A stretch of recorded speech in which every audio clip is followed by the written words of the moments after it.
God is my source, God is my power, God gives me everything I need. So I give thanks for all my blessings. God gives me everything I need.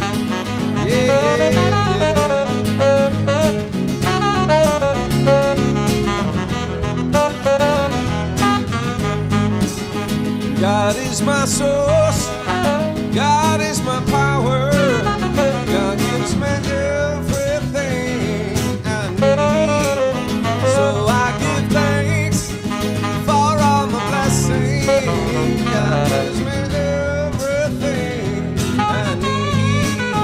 God gives me everything I need. God gives me everything I need.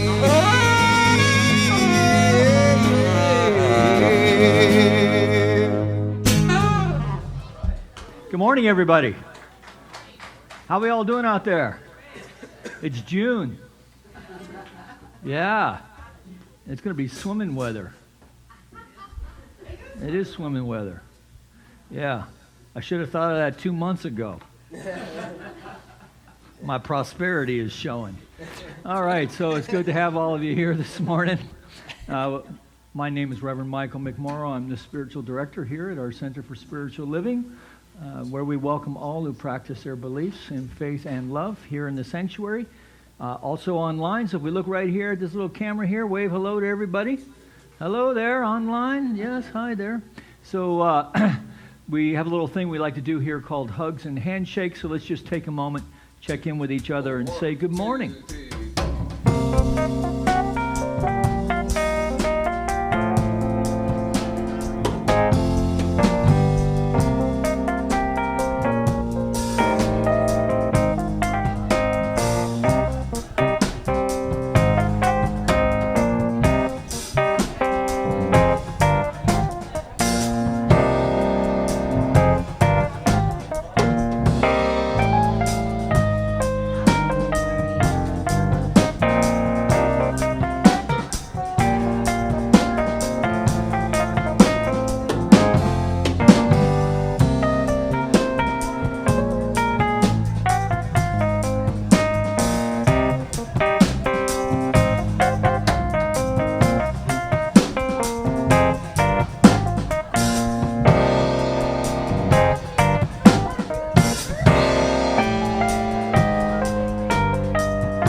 And we perform this ceremony to promote the universal consciousness of life, which acknowledges that all peoples, all faiths, all sentient beings come from the one great universal presence which we call spirit.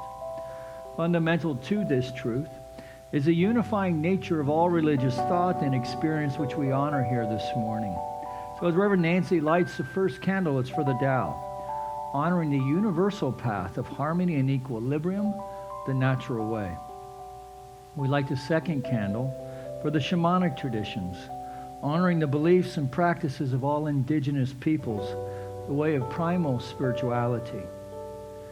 We light the third candle for Hinduism, honoring the path of knowledge, action, and devotion. We light the fourth candle for Judaism, honoring the ethical path of living by sacred law. We light the fifth candle for all forms of Buddhism, honoring the Four Noble Truths and the path of compassion. We light the sixth candle for all forms of Christianity, honoring the Christ consciousness as the path of love.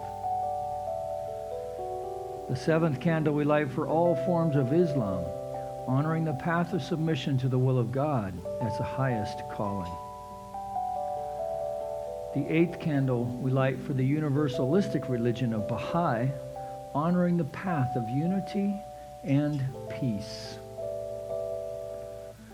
The ninth candle we light for all forms of new thought, honoring the metaphysical path of mental healing through the practice of universal spiritual principles. And the 10th candle we light for all those who are as yet unaware of the power and presence of Spirit in their lives, and for the space we hold for them here at our center. And as Reverend Nancy lights the healing candle, please put silently into the light the names of anyone you wish to have experience the healing flame of God's eternal love. In this moment, in this place, I remember who I am, letting fear and worry fall away from me. I open my eyes and I see there is only love. There is only love. Love that heals, love that sets us free. There is only love.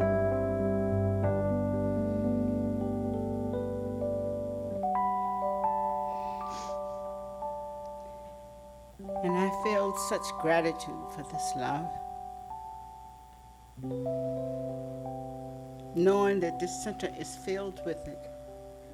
Knowing that we are sitting in the atmosphere of the divine.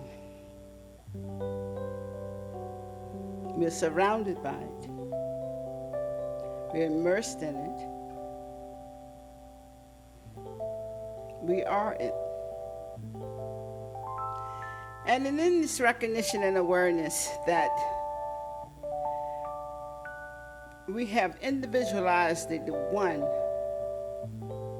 with our many forms and many expressions of being.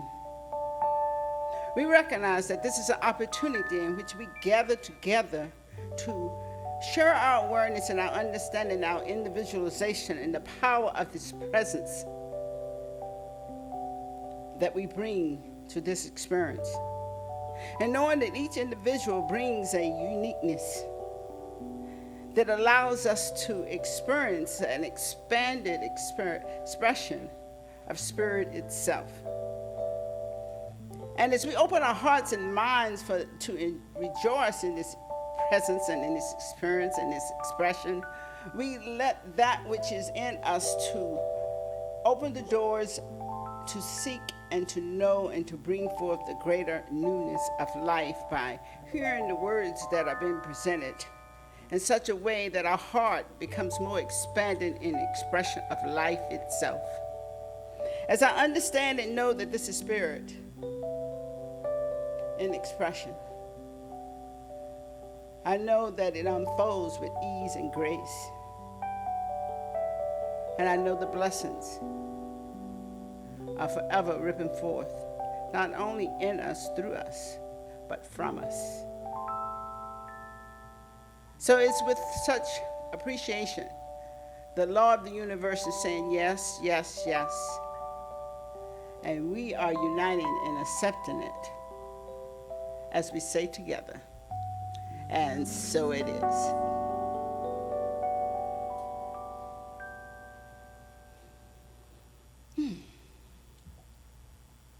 Thank you all for being here. I think it's a blessing and opportunity then, which I am forever grateful when I am able to share the consciousness and the environment with the spirits that are on the path. So, what I wanted to share with you is a recent experience I had with this experience we do called meditation. You know, meditation is something that we are constantly given the opportunity to do, and also people are always encouraging us, and Reverend Mike is forever telling us to meditate. He already hit the cushion. So, and I have to tell you, I haven't met a teacher in this philosophy that doesn't advocate us meditating. So, and I found that when I do meditate and when I do take the time to hit the cushion, life is smoother, it unfolds nicer, and that things seem to work out better.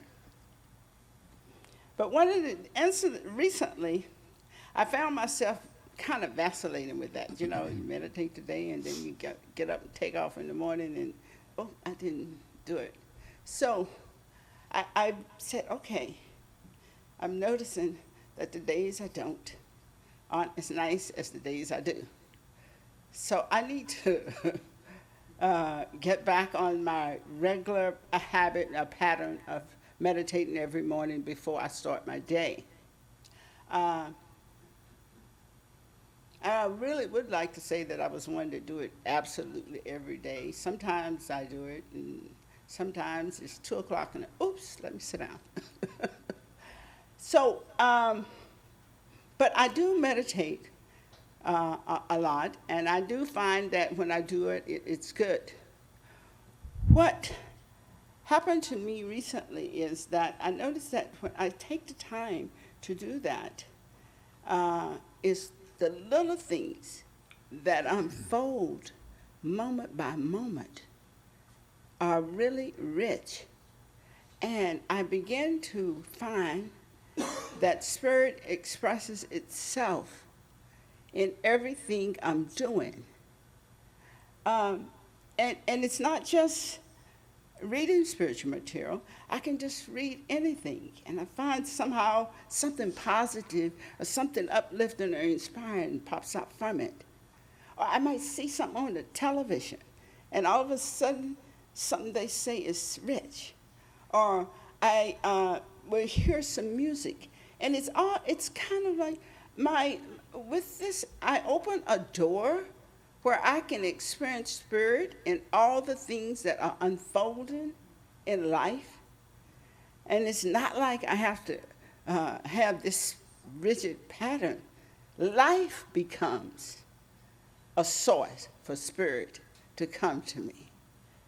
And it's kind of nice. I had the incident with my sister, and she was going on about something during that, and I said, it sounds like it's time for meditation. And she stopped talking, she said, uh-oh, I think you're right. and then I said, and she began to tell me, oh, yeah. And I realized, I said, oh, Spirit just pictured back my own thinking that I've been dealing with all week in that one conversation. And it was so beautiful. And I had to smile. I said, yeah, it comes from everything. It's all around us. It is life itself. And when I am open, it's there. Everything. And I'm grateful. I'm really grateful. And thank y'all for allowing me to share that today.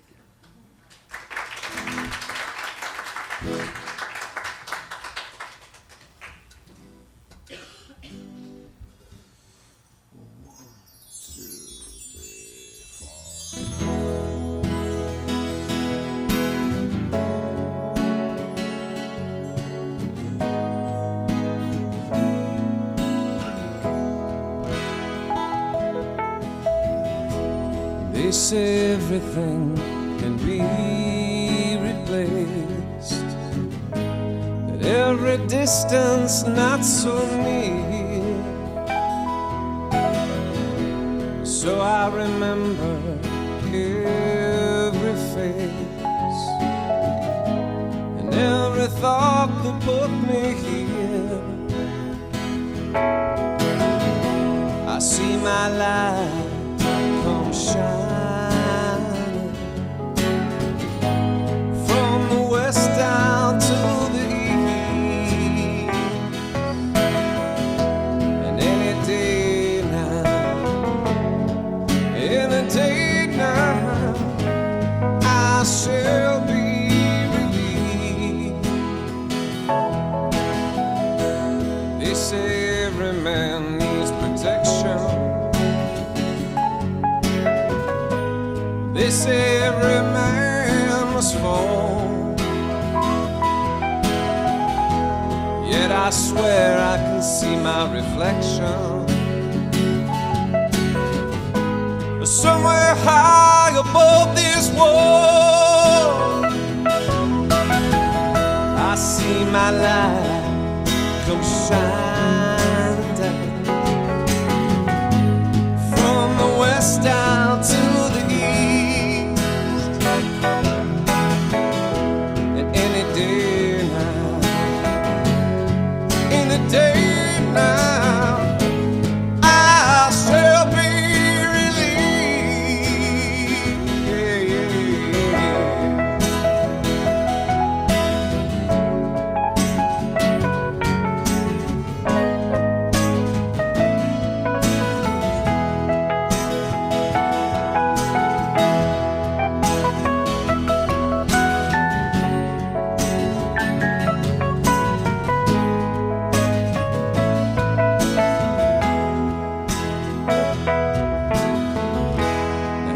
stands a man in this lonely crowd, a man who swears he's not to blame. But all day long I can hear him shouting so loud, just crying out that he was free. I see my light come shining down from the west down to the east.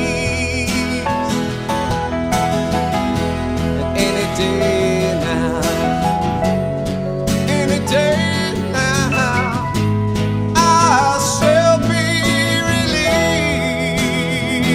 Yeah, yeah, yeah, oh.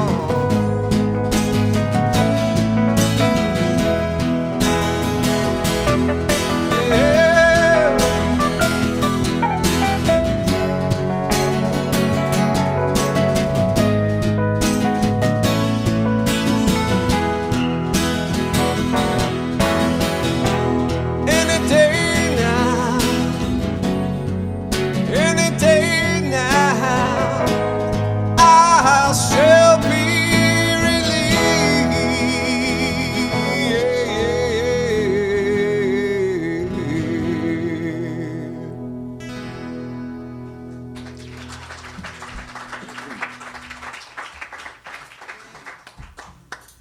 That was fantastic. Yes, we can give them some more love, can't we?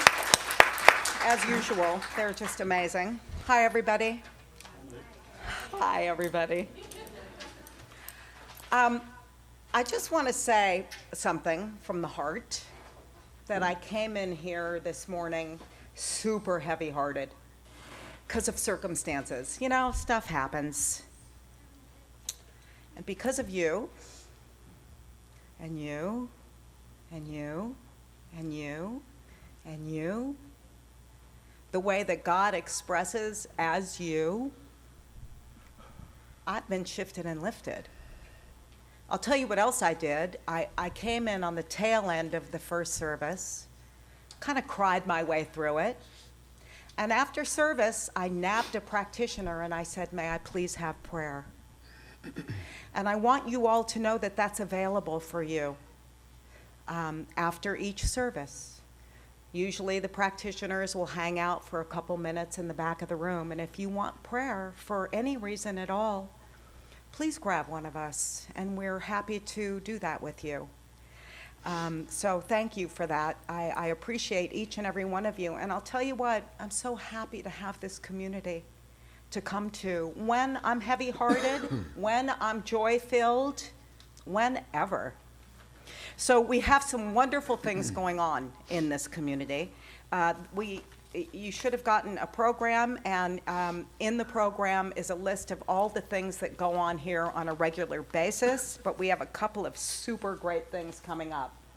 June 23rd at 7 p.m. right here in the sanctuary, one of our congregants, Dr. Danae Jordan, is going to be presenting this one-woman show about all the various aspects of her ego.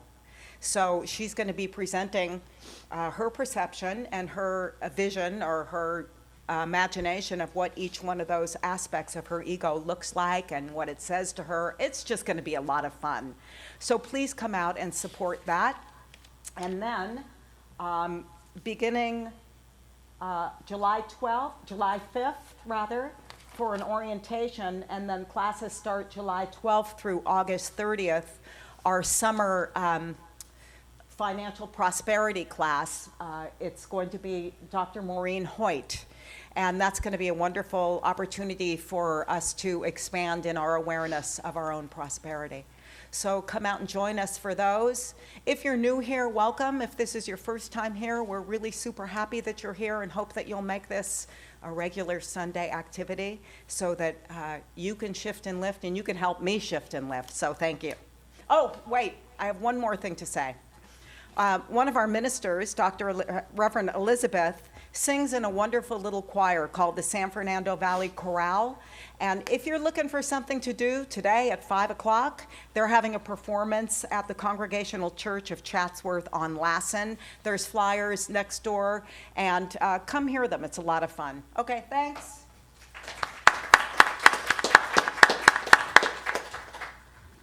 So now would you stand and say your declaration of principles with me?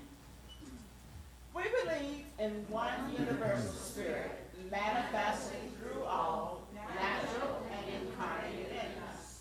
We believe that the universal spirit is personal to you and reveals itself through everyone who recognizes its presence.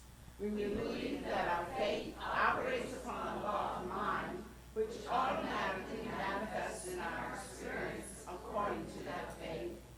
We believe in the unity of all life and the immortality of the individual soul forever expanding.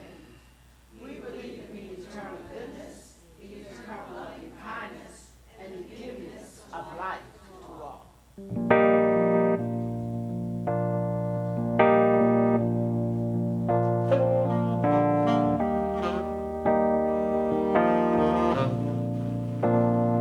Get ready, my soul. I'm diving in. Get ready, my soul. I'm diving in to the deepest kind of love, to the sweetest kind of life. Get ready, get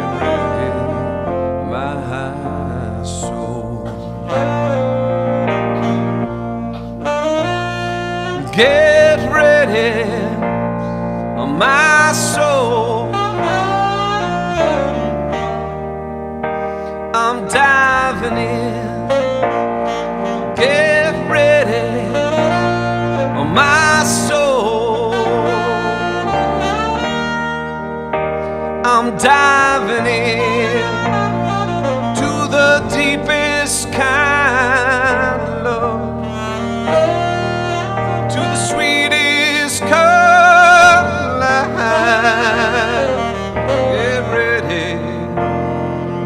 Get ready, my soul. Get ready, my soul. I'm diving in. Get ready, my soul. I'm diving in to the deepest kind of life, to the sweetest kind of life. Get ready, my soul.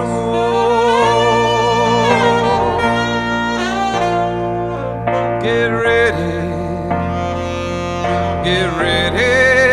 my soul.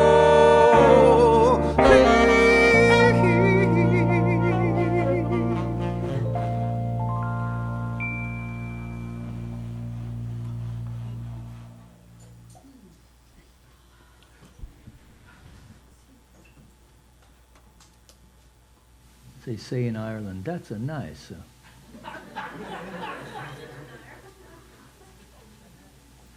All right, so thanks, Ken and company. And also, I want to give a shout out to Reverend Victoria Thomas, who was here last week. I heard she was really excellent.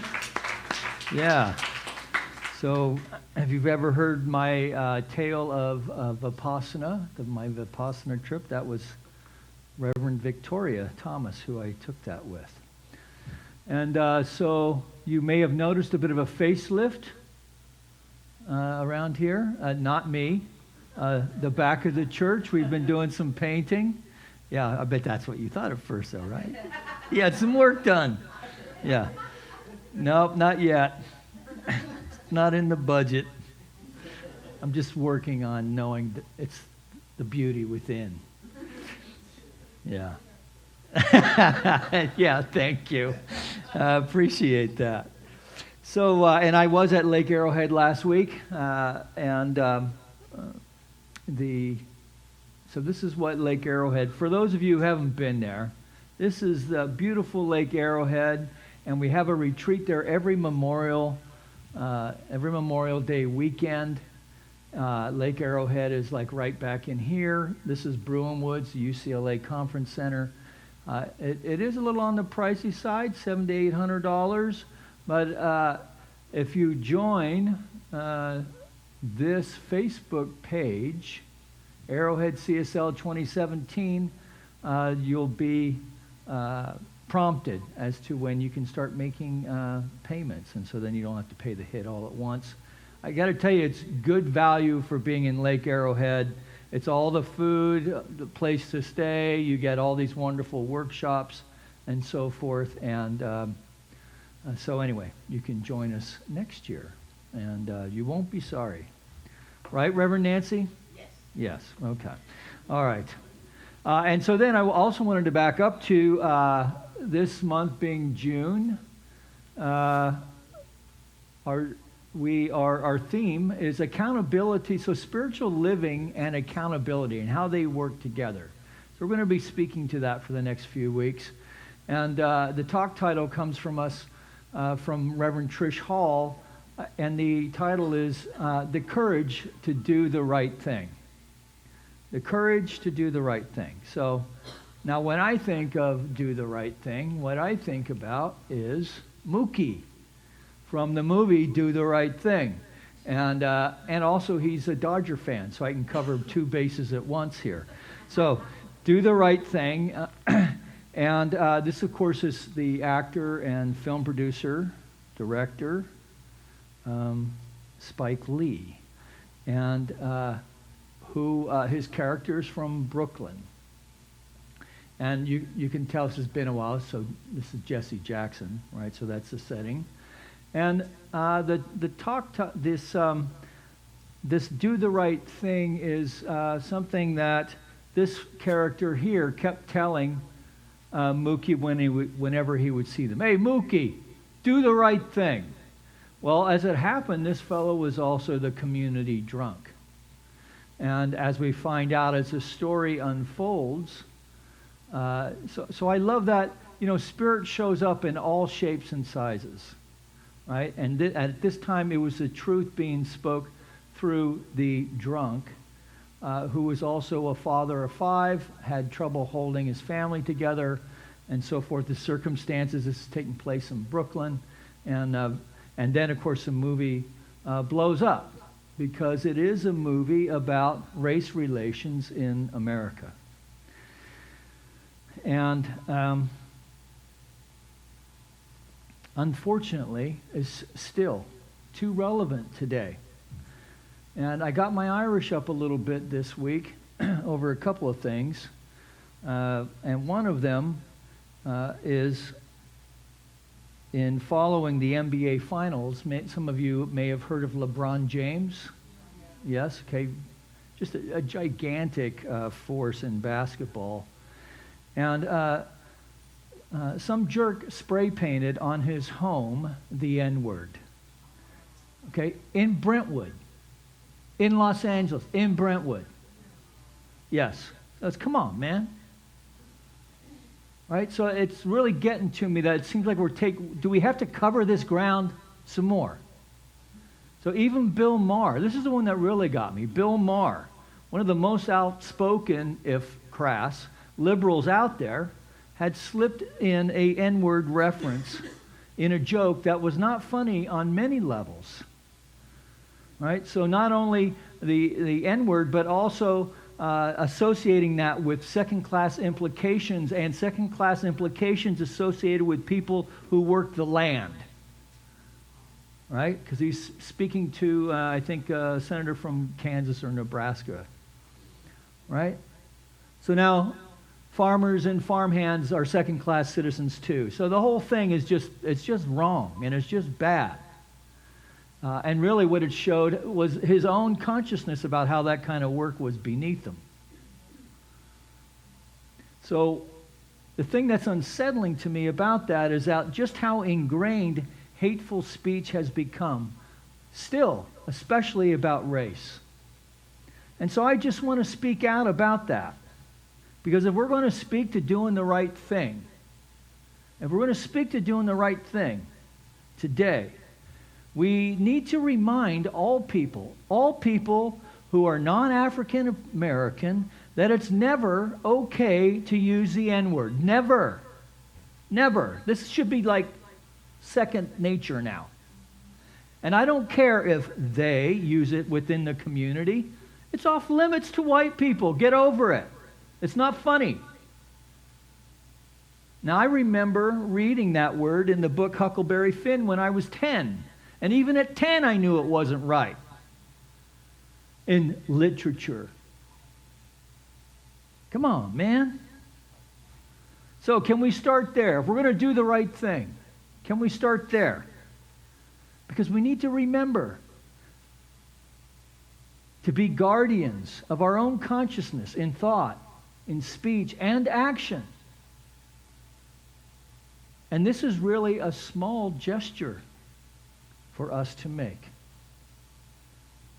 And yet at the same time, the talk title today is The Courage to Do the Right Thing. A little bit different. The courage to do the right thing. So perhaps it's not enough to not use racist language, but also to call out others who do, or to tell those kinds of jokes, and just to remind them, hey, you know what? Not funny, not cool. But also to step up and have the courage to call people out, whether they're talking racist stuff or Islamophobia or homophobia or anything that's disrespectful. And you know what? We don't have to stand up and be, Captain America. We can just simply say, is it really necessary to use that word?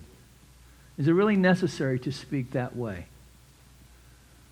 Right? It's not helpful. So I'm just so done with this aspect of this healing that needs to happen within our country. And I feel like it's up to me as a white male to remind us. And that I just really feel like it's time for us to start taking back our country. And it needs to start within our own backyard. So it's tragic what happened in London, but to me this is far more serious. So can you join me in that? You know? Yes. So why would religious science engage in such things? Because we're supposed to know better, yes? So we know better than anyone the power of words. So I get that I'm speaking to the choir here this morning. But we also, because we know the power behind the words and the importance of using our thought and our speech in conscious ways to shift and lift the tendency of our thinking to right thinking. And in doing this simple practice, we shift and lift not only the conditions of our own lives, but the lives of those around us. And it's time. It's time to know this for all people. All people. So I do understand that I'm speaking to the choir here. And at the same time, in this moment, please join me in knowing that the tone and tenor of private and public discourse right now is being shifted and lifted to the highest vibrations of harmony, of peaceful abiding, of mutual respect and love for all beings. Right now. Especially the ones we don't agree with. Especially the ones we don't agree with. So, right now, if you're a Democrat, pray for the highest good of all Republicans, including the president. If you're Republican, pray for the highest good for all Democrats, including Hillary. Right? Yeah, Republican, or even if you're a Democrat, pray for the highest good for Hillary. Right? So Republican, Democrat representing this weird cultural thing that we think we know what other people think now just because they're red or blue. It's beyond politics. It's getting ugly and personal. And when it's too crude and too crass, for me, the line has been crossed. Just calling myself out.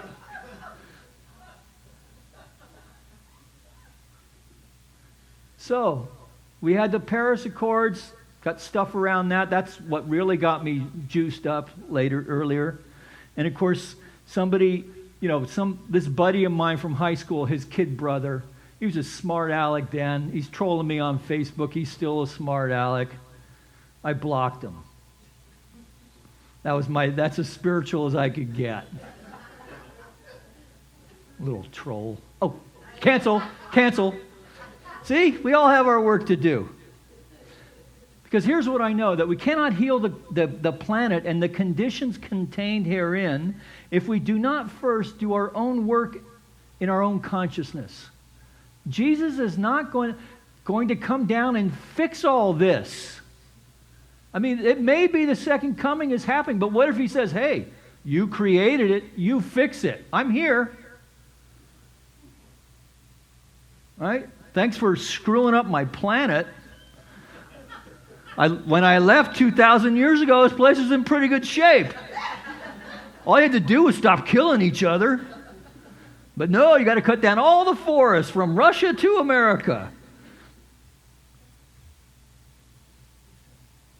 We cannot heal the planet and the conditions contained herein if we do not first do our work in our own consciousness. We must wake up out of the mundane routine of thinking about the same old stuff, which allows our complicity with the same old life that, let's face it, we're bored with anyway, and to awaken to the possibilities of our greatest yet to be, and then courageously engage with that consciousness within that field of ideas.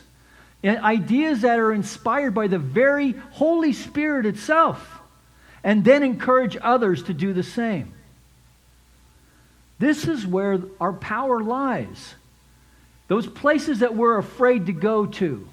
those places where we're afraid to speak up. This is where the power is.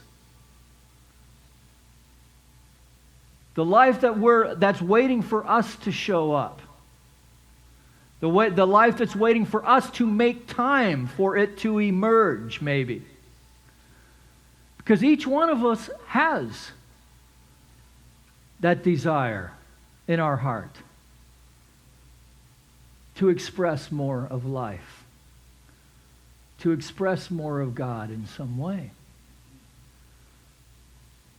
So we want to remember, as Holmes said, that the great and only awakening that can ever come to us is when we become aware of the fact that that which enables us to think, to be conscious, to be creative, is the mind of God active within us.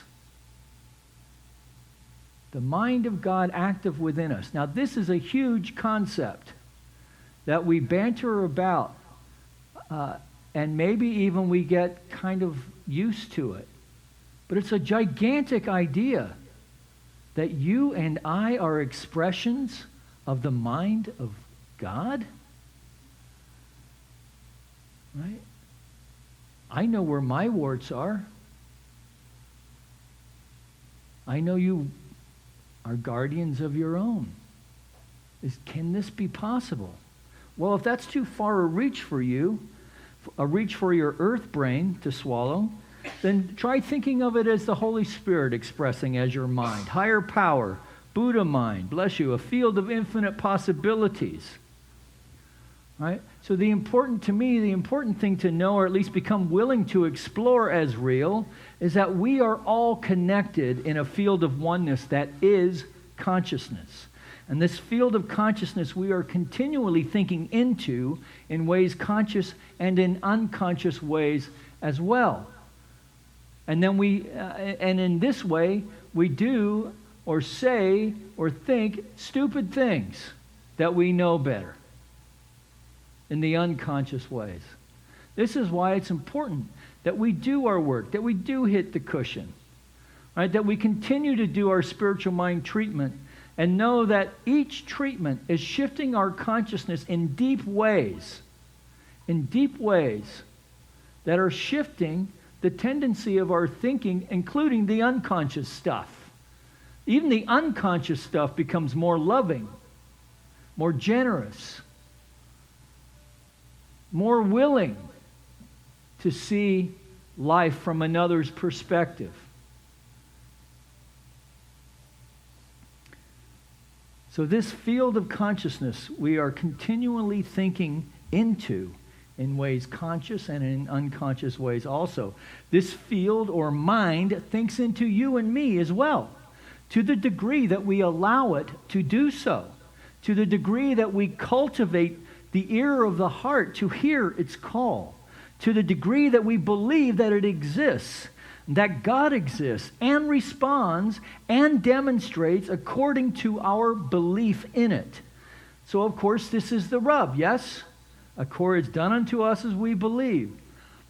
And so sometimes we may feel that our faith is not strong enough. Is anyone out there like that? Sometimes we think our faith is not strong enough. Come on, be honest. Yeah. So, but here's the thing, doubt is a normal aspect of faith life, particularly if you're willing to work the edge, right? When you're willing to say, not take my word or Ernest's word or Jesus' word or anybody's word, but to do your own work and go within and see what is true for me. What is my experience of the divine like? Do I even have an experience of the divine? Do I qualify?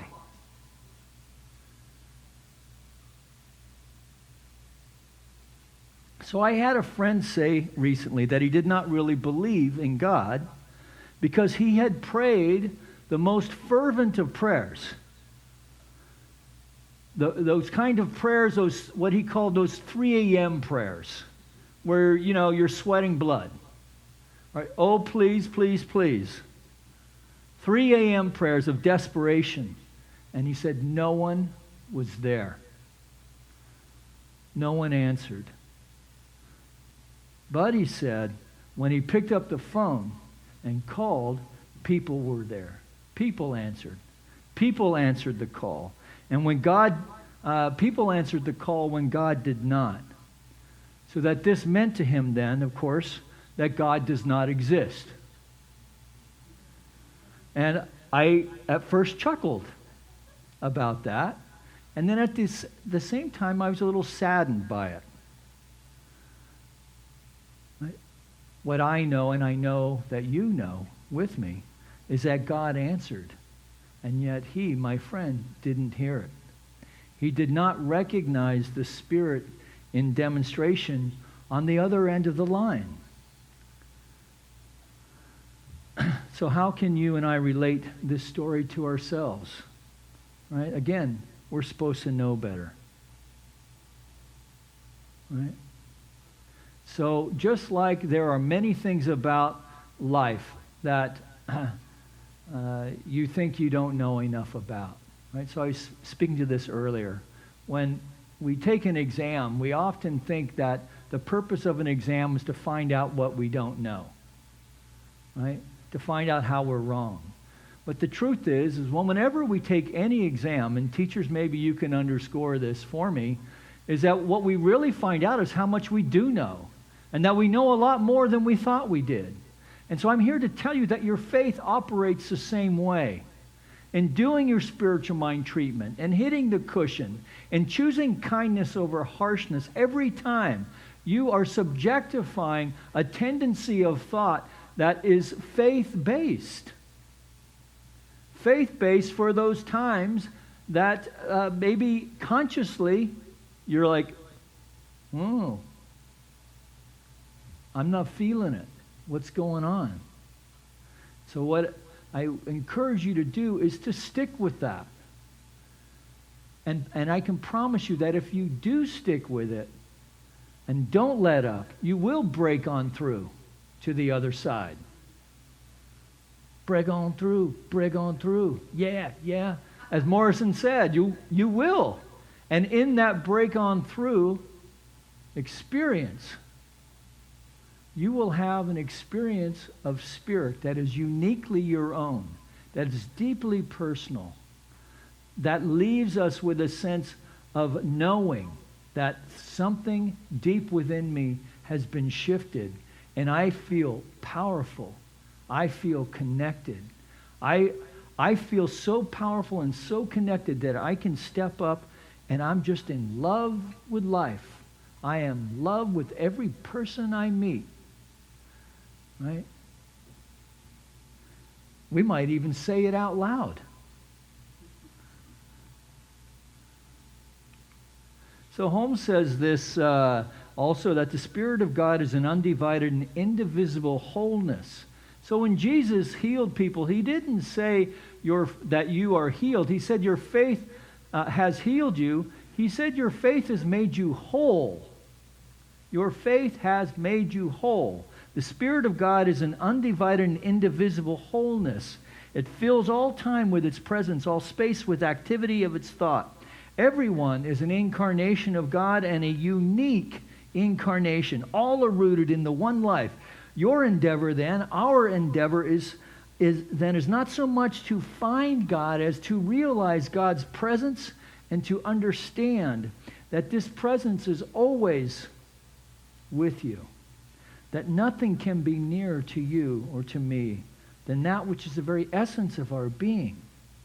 That your outward search culminates in the greatest of all possible discoveries, finding God at the center of your own being.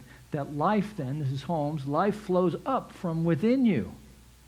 So if life flows up from within us, and in that flow contains the power, the presence, the creativity, the living intelligence to inspire, empower, to guide, and to guard all of our endeavors, when we make ourselves accountable to the highest levels of being within us, where the Holy of Holies abides. That place within us that is soft-hearted when we want to be harsh. That place that says the fifth thing we think about instead of the first thing. That the criterion for any man as to what is right or wrong for him is not to be found in some other man's judgment. The criterion is this: does the thing I wish to do express more life, more happiness, more peace for myself, and at the same time harm no one? And if it does, it is right. It is not selfish. But if it is done at the expense of anyone, then in such degree we are making wrong use of the law.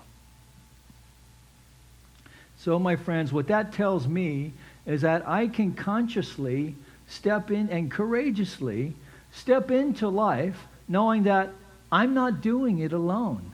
And in fact, the truth is that I am expressing the very life, the very mind, the very heart of Spirit itself every time I choose to live that way.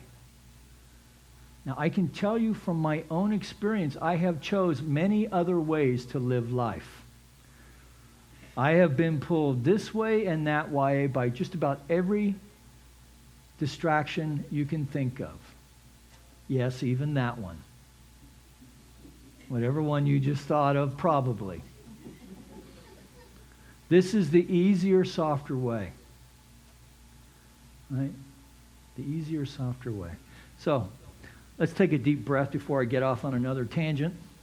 Invite our musicians to come forward. And so today, as we choose to keep holy the Sabbath, we're using our Sunday as the first day of the week. This is the first day. So we begin with the end in mind. That we are setting the field of consciousness to step into the courage to do the right thing. To know and to recognize that there is only one power, one presence, one source, one life of God, expressing in, through, and as. This manifest universe expressing as your life right now. And so we go within, each one of us, within our own heart, and align with that truth within ourselves. Knowing that it is the Spirit of the divine itself, the Holy Spirit, calling us, beckoning us to live lives that are creative and expansive, lives of love and respect for each other.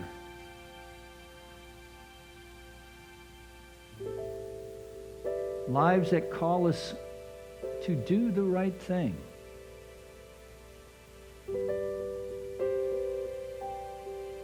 In every way. That we align with that truth now. That we play with this idea today.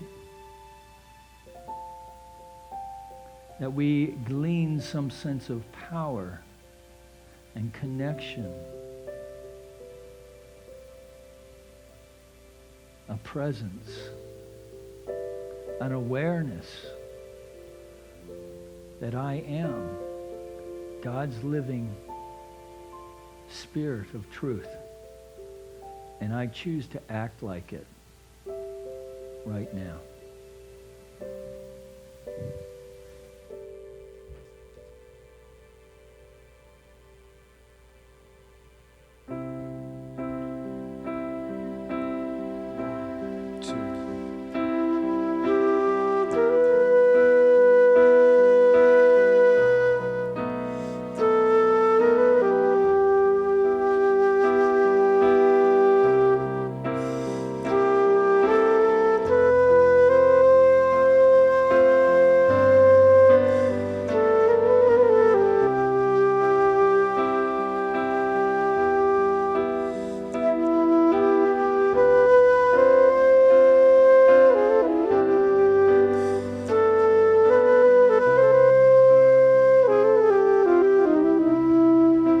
Love is real,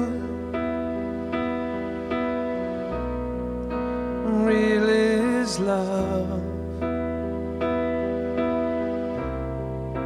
Love is feeling, feeling love. Love is one.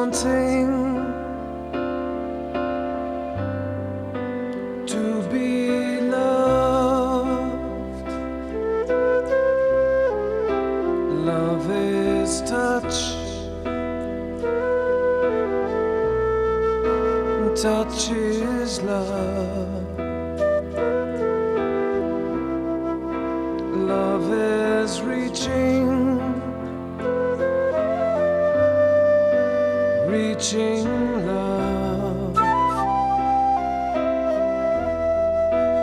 Love is asking to be loved. Love is you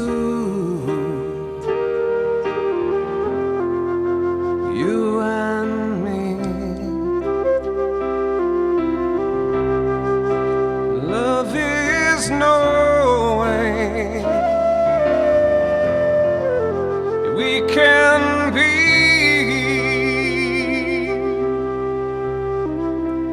Love is free, and free is love. Love is living, living love. Love is needing to be loved.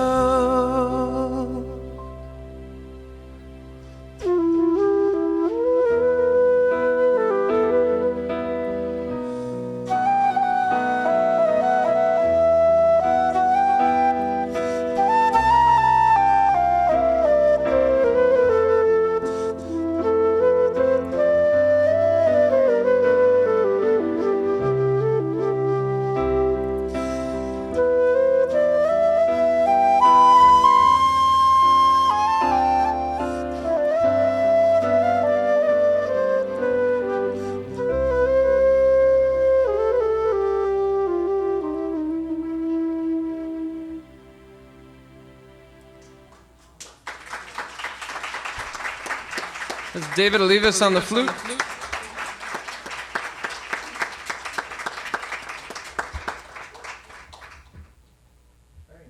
Thank you. Let's give him some more love, shall we?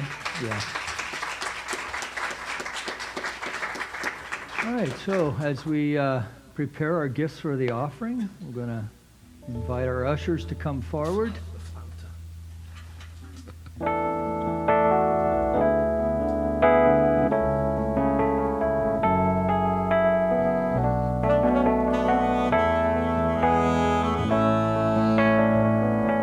Spirit gives through me, Spirit receives through me, Spirit lives and breathes through me. Spirit lives and breathes through me. Spirit gives through me, Spirit receives through me, Spirit lives and breathes through me. Oh, Spirit lives and breathes through me.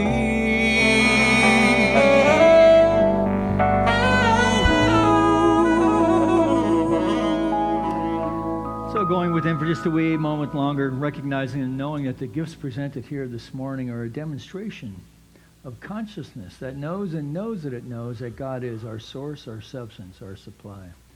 So from the generous heart from which of the individual from which these gifts have been offered here this morning, we representing the heart of this community receive these gifts with deep appreciation, love, and respect.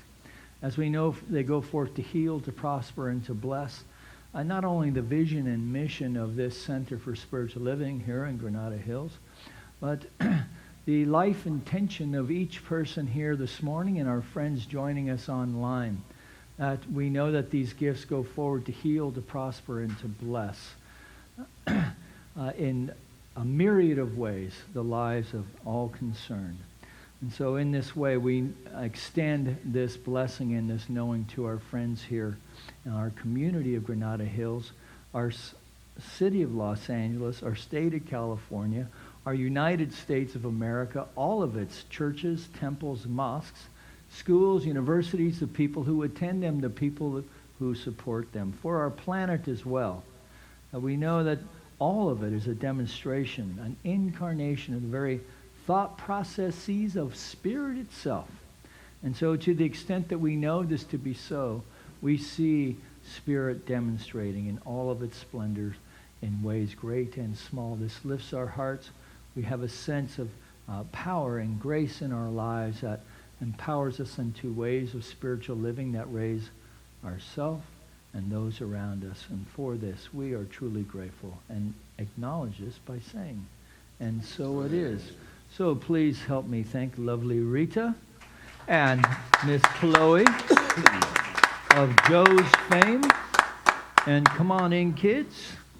And I'll use this microphone. Mike?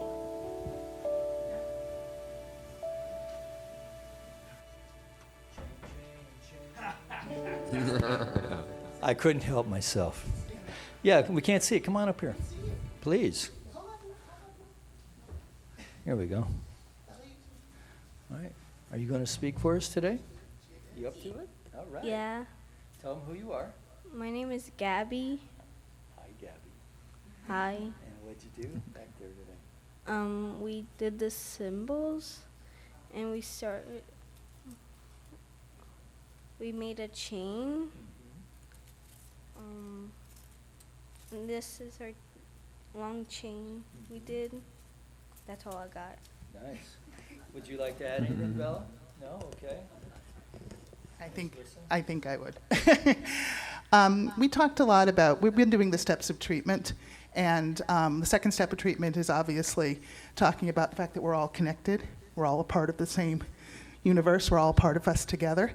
And we talked about in some cultures that there are invisible threads that connect us, or invisible red threads. This is our invisible red thread that connects us. It has the name of all the people that we love and that we care about and that we're connected to, and you can see that those people are connected to those people, and those can be the next people.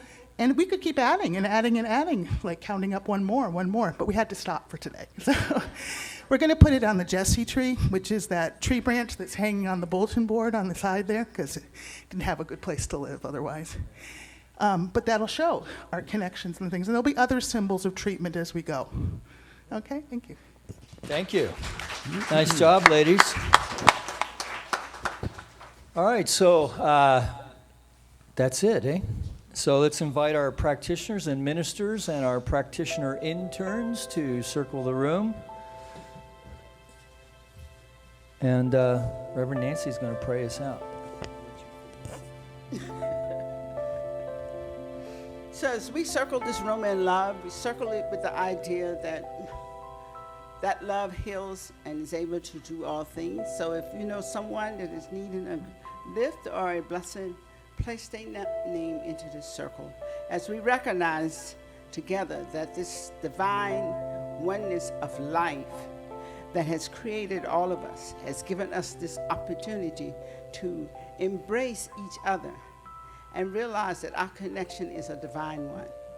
And as we see this, we see the divine in each other, and it makes us awaken to the idea that we must love, support, and nurture our neighbor, our friends, and those around us. And as we go forth from this service today, we go forth with the idea that we will be that spark of life in which the blessings begin for some other person, as we open our hearts to love them, to nurture them, and to bless them. And we let the law of the universe operate through us to bring this into fruition as we say together, and so it is. Please stand for the peace song.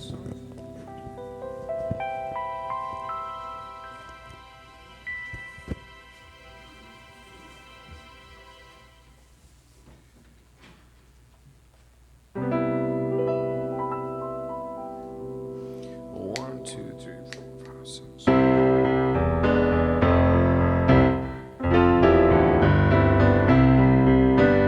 Let there be peace on earth, and let it begin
gonna go look at a car. Really? A Hyundai Elantra. Okay. Yeah. Nice. Does it have room? I have an appointment at 12:30. Does it have room for yours? I'm gonna keep the truck too. Okay. Yeah, I'm gonna keep both. But you never know. Depends how much I spend.